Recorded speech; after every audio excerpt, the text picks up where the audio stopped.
I am getting used to this shorter intro. And I tell you what, when you talk about being thrown off, this has completely thrown me off because my other intro, even though I bought it from somebody else, it takes me a whole different place. So we're in the middle of transition, so bear with us. Hi, my name is Linda Murray Bullard. They call me the Business Plug, and you've just joined me on the Business Plugs Mixer. And I have a guest who's going to tell you all the things you need to know about getting your story out there and in the world. And before I do that, I need to tell you two things so that my people are okay with me.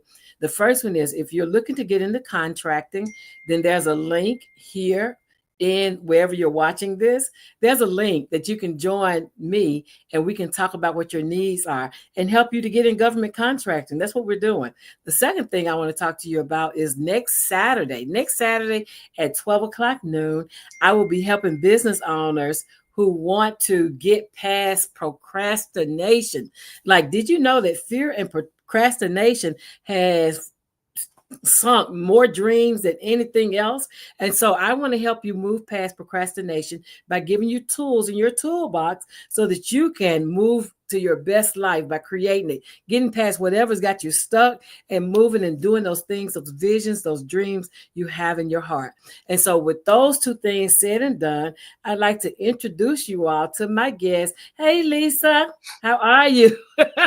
Wonderful. Thanks for asking. Well, great. So Lisa, tell my people who you are. Well, I am LISSA WOODSON, but I also write under the name of Naleighna Kai. I'm a USA Today and Essence Magazine international bestselling author. I am also a literary agent with the Macro Group. Additionally, I am the book whisperer, the person that you come to when you're thinking about writing and publishing a book. And I will actually help you to make it a reality because I believe everyone has a story to tell. And I'm just one of the people who can help you to tell it well. I love it. I love it. I love it. And so when we're talking about the stories, right? So I have people who have a story, everybody has a life story, right? Things they've done in their lives or things that experiences they've had in life. What have you found to be the biggest hindrance of people getting started with like something like that process for you? The belief that they can't write a book. There's many ways to write a book. There's writing it on paper, there's typing it up, there's recording it. There's also having somebody to ghostwrite it. If you look at most celebrities, the publishing houses pair them up with somebody to do the heavy lifting. It's still their voice, it's still their words, Right. But it's somebody else that puts it on paper. Right. So making the decision to write the book is and how to get it done is one of the key factors. I just had somebody yesterday, I was pulling up to somebody's house, excuse me. And the person said, when they found out I was an author, I need somebody to help me to tell my life story. Yeah, love to. But then they backpedal a little bit when they found out it costs. Oh yeah, oh yeah, that part right there, right? Because nothing is free, and you have to think about like your books go into legacies. Like it's bigger than you just getting a book to get it published. Mm-hmm. Like your book becomes a part of legacy, and so I know when I was writing mine, I wanted to leave something for my great grandchildren to read. Mm-hmm. And say, she did this, and to tell them a little bit about me. But when you're thinking about books, like people can write them on any genre, right? But the easiest is for people to write their life stories. And then if they're a romance reader, they read a lot of romance books, Harlequin, Kamani, some of the big authors, Brenda Jackson, Beverly Jenkins, L.A. Banks, those people, and you have a love for it, then I could see somebody trying to write a romance book because it's something that they love to read. But learning the craft of it, I even have books on that, the right stuff, the marketing stuff, and then I also have the blueprint for writing and publishing. Very expensive to learn other people's journeys of getting published and how to put the book down. Also, don't try to write this long epic story. Start with a short story. Learn the craft of writing and then expand. That's why I love anthologies. I'm doing several anthologies that are coming out next year. One that is Word to Your Mother, which is his hilarious, uplifting, and wonderful stories about relationships with our mothers or being a mother, as well as Dance with My Father, which is the flip side. I also have a romantic suspense anthology and a romantic comedy anthology. And by doing this, some of the people that are in there, they have never written a book before. Writing a short story so you can get, it's like training wheels. You learn the process and then you can expand it into something bigger. Absolutely, absolutely. And I always say that, once your book is published, it's like hearing your song on the radio cool. Like it is really to understand how empowering. And then while you're doing it, it's therapeutic, right? Yes, it is. It is, especially if you're writing a character that is mimicking your own life experiences. Yeah, yeah. I love that. I love that. So who should be looking for Lisa? People who are wanting to write a book, have written a book and they don't know what to do next. People who are already published and the sales have gone stale and you just need some new life infused into it. At any stage of writing, people can approach me. So it can be the novice, the person aspiring, the people who've already published and they kind of did it on their own and they just want some direction and some guidance on how to do it better or learn our way of doing things. And then people who are published well and they may want to get new audiences or branch out to a new genre. Yeah. I love that. I love that. I think, Steve Harvey was my he was my coach, my mentor for a couple of years back there, about 10 years ago. And one thing he had just came out with Act Like a Success. And I remember him saying, this is or him and some of the people who he had us working with would say, this is your business card. Like this can go and let people, because people buy from who they know, like, and trust. So if you have a business, it's a great idea, right? To get your book out there. Yes, because it becomes a calling card. Absolutely. When people hear you speak, people do things like if you're at an engagement or whatever, they want to take a piece of your wisdom with them. They'll buy a book and they can share it with their friends or family, whatever message that you're trying to get across. Your book becomes your calling card. And it also can open up some doors and opportunities for you because a person with a book and a person without a book, you'll find the person with a book gets a little bit more engagement. That's good stuff. That's good stuff. So, because a lot of entrepreneurs and a lot of veteran business owners follow me. And so this is an opportunity for them to reach out to you to get their story out there. Mm-hmm. Yeah. Yeah. I think in a time when so many books are being, shelved and things, it's a great time to get your story out there.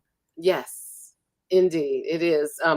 Our stories, like you said, they're being ripped from the shelves and in museums. And so we need to put it out there so we can put it overseas. Somebody has to tell the story. And even if they're trying to kind of do some interesting things on this side of the globe, there are other places that our stories need to be heard as well.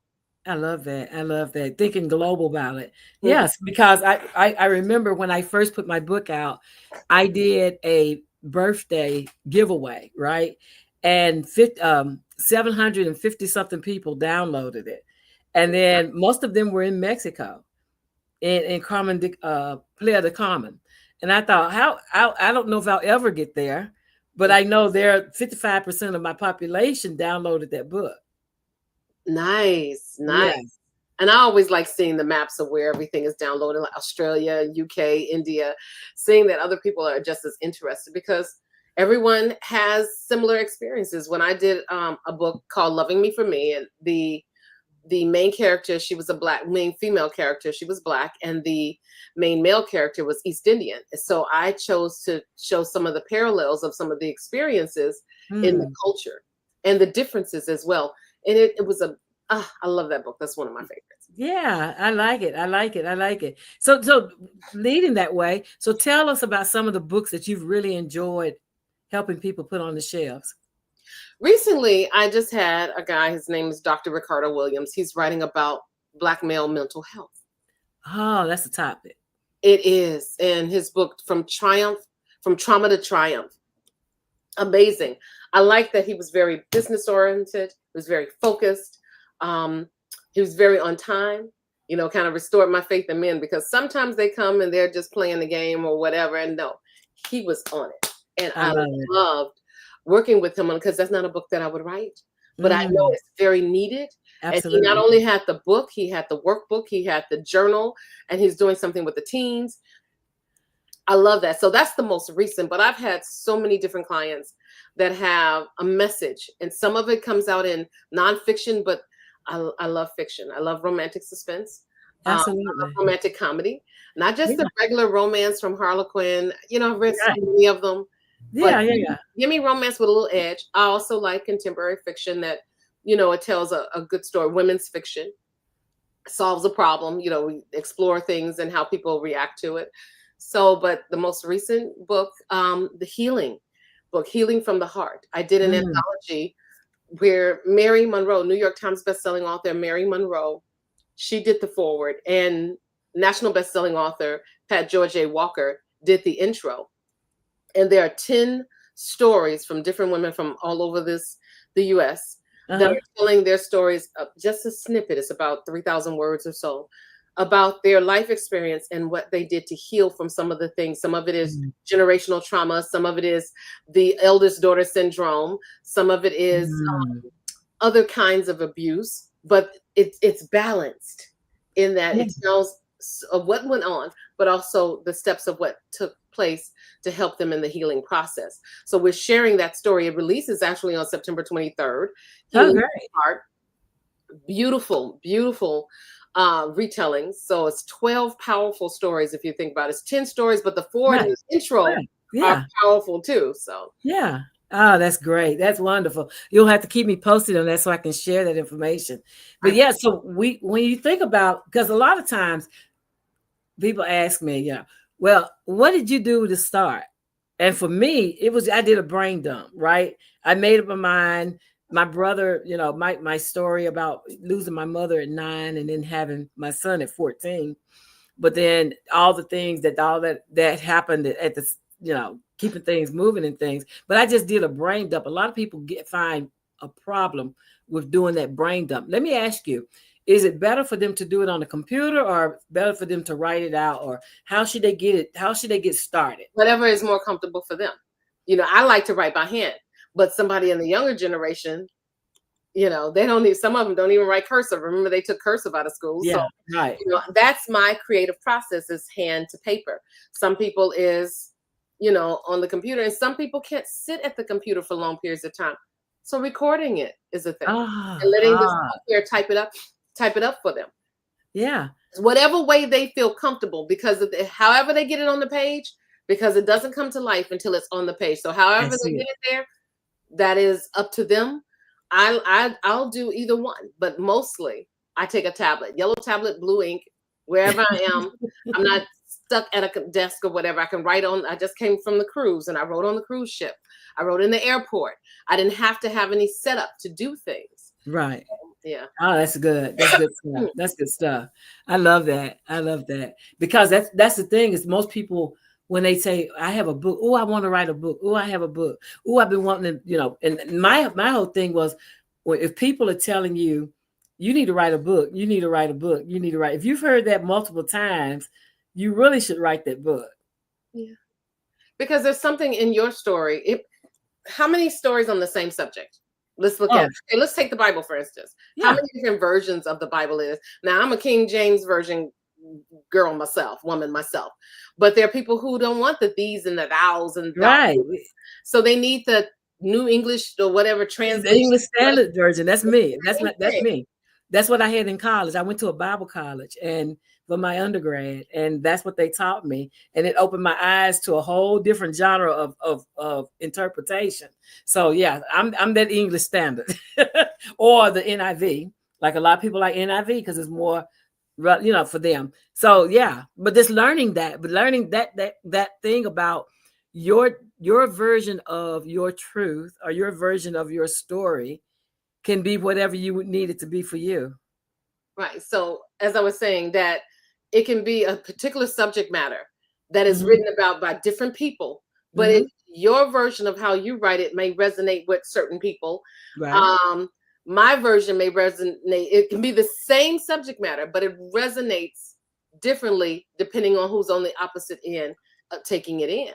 Absolutely. Absolutely. When I wrote my book for teen moms because, again, I had my son at 14. But when I started going around and doing speaking, because my book is The Well Ran Dry Memoirs of a Motherless Child, I would have men come up to me and say, "Hey, I was motherless too," and they would tell these stories. So I think that once you put it out there, it takes on a life of its own.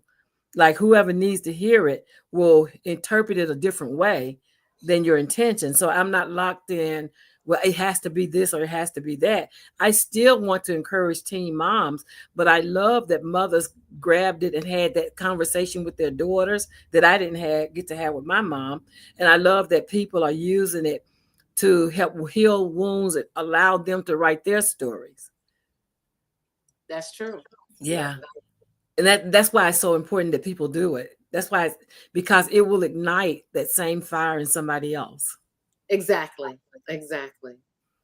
Absolutely. So where do you see this going with AI and all this other thing? I tell my clients to strictly stay away from AI. Okay. We were writing books and stories long before AI came about. And my thing is, you have the ability within yourself to creatively pull on your own mental capacity and resources to get it done. You don't need AI to do that. I strictly tell my clients to stay far away from AI in creation and everything. And even in contracts with publishers, they will have a paragraph there that none of this was created in AI. And I want my clients to be able to say wholeheartedly, they did not. Yeah, yeah. I love it. I love it. I love it. That's good stuff. That's good stuff. I love the creativity of us. We still have it.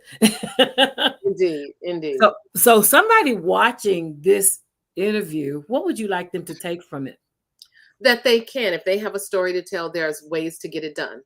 You don't have to do it the old-fashioned way of sitting there at the handwritten or whatever. You can get somebody to help you in this process. There's so many resources out there.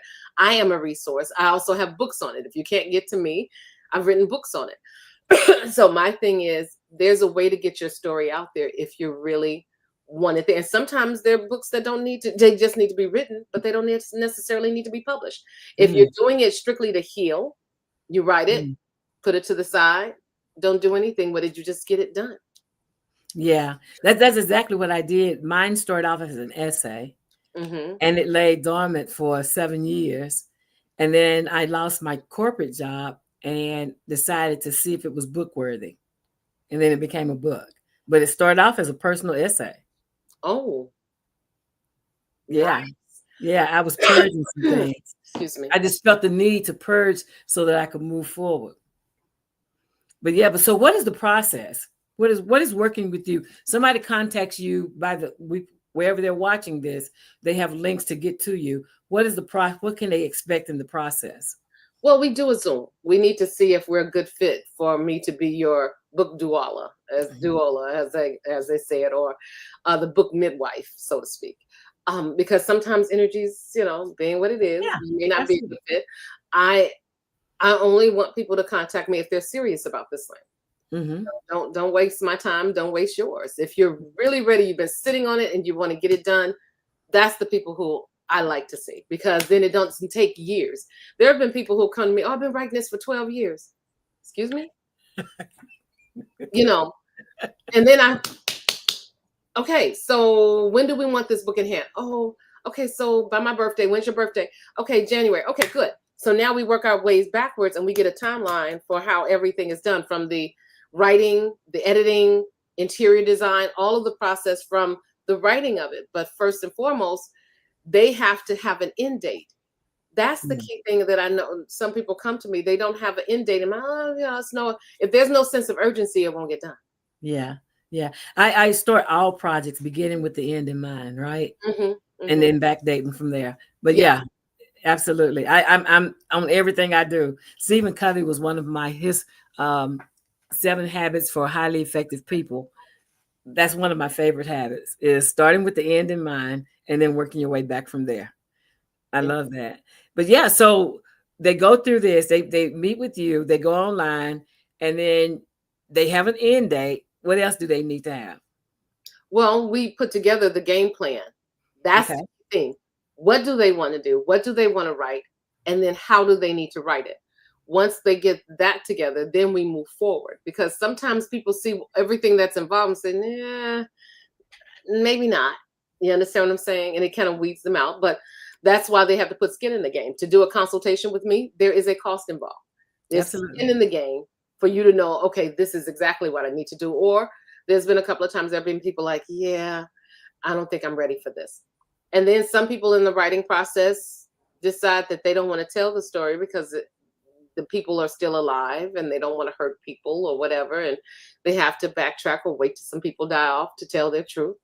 But at least they have the knowledge of what it takes to get it done. But if they at least know. Sometimes it's like it's out of reach until you know, and you know the steps, you know what you need to do, what everyone else needs to do for you, and how the budget all fits in, you know. Absolutely. Yeah. Yeah, long before there were people like you who I needed desperately and didn't know it. Long before there were people like you, I had to hire an IP attorney to go through my book and to tell me, because mine is an autobiography, right? Mm-hmm. And so he had to tell me ways of getting it out there without getting sued, because I didn't want to sue. What I was talking about and the things I was talking about was more important than me having to name some people, because I didn't feel like I was telling on people. Mm-hmm. I was sharing my experience. Right. And that was more important to me than just naming people. Oh, this is that person. That was irrelevant to my process. But he taught me how to, change names, change locations, do some things. And so I was able to put it out. Now, did it ruffle feathers? Okay, yeah, I did. It did ruffle feathers, but it is what it is. And it was no malice. No malice, no cruel intent. It was me telling my story in hopes of helping other people. Yeah. And so that's the thing. That was the bigger thing, is I wanted to help other people, because I just felt like I had, and after I told my story to several people, they were like, girl, you need to write a book. And so I finally did. So that's the thing, is if people have been telling you that, if you're listening to this and people have been telling it, and you have that gut feeling and you're saying, I need to put this on paper, I need to write this book, it's time to get it done. It is definitely time to get it done. Stop procrastinating. Stop procrastinating and just get it done. You'll be so proud of yourself, and you'll become a legacy before your family, your kids. Maybe you have children, or you have, other people who are looking at you. You can open the door for them, giving them permission to do theirs. Yeah. So they can, I've put your websites on wherever they're watching this, and they can schedule calls with you there. Yes, they can do that straight from the website. Macro MPG. Macro, M is in Mary, P is in promotions, G is in group. So .com. And that's the first place to look at the things that I've done, the things that I'm capable. I'm a developmental editor. I am a ghostwriter. I'm also a literary agent. So everything literary is there. I love that. I love that. So you're all one-stop shop. That's what you need. Yes, anything you need, developmental editors, content editors, book cover designers, graphic designers, everything in one place. I've been in the industry for 26 years. And so I've accumulated all these amazing people along the way that their heart is in the right place. It's not all about the money. Of course, they want to get paid. But the thing about it is, I differentiate between people who are just about the money and people who have their heart in it. Have a heart for it. Yeah. Yeah. That makes a difference, because it's a different outcome. It does. They're not going to let people go out. Well, they only pay for this amount, but if they see something wrong, they're going to say something. I need those people, because those are sometimes the only people that my clients get to. So yeah, it's very, very, very, very, very important. So I love that. I love that. I love that. And as we close, ma'am, is there anything else that we need to discuss? What do you have coming up? I have my yearly event, the Cavalcade of Authors. It's happening in Chicago, but I do events all over. I have 2 events coming up, actually. The one that's in Chicago is a royal affair, and it's at Alhambra Palace. So people can dress up as in Wakanda garments, or they can come in Bridgerton garments. And I've had this event for 21 years. And then I'm also going to be in the DMV area. I have a free event there. Come out and play. So it's game night on a Friday night, October 31st. And all of the authors will be there. And then the book fair is the next day. But it's all on my website, NaleighnaKai.com. That is the book stuff. I had to separate. They have that too. So it's my pen name.com, and you'll see the Cavalcade of Authors. You'll also see some resources on that page for, aspiring writers or whatever. Everything is there as well. But the macro MPG is strictly about the literary. It's not about my books. It's separating Lissa Woodson from Naleighna Kai. I found out that was a very important thing to do. Okay. So yeah. So as I close this up, my name is Linda Murray Bullard. They call me the business plug, and I just plugged you into where to get your book published and one-stop shop and all the things you need. So please reach out to her where you are listening to this. Her information is in the description, and tell her you saw her here. Until next week, ladies and gentlemen, I am bidding you adieu. Have a great week, everyone. Bye-bye.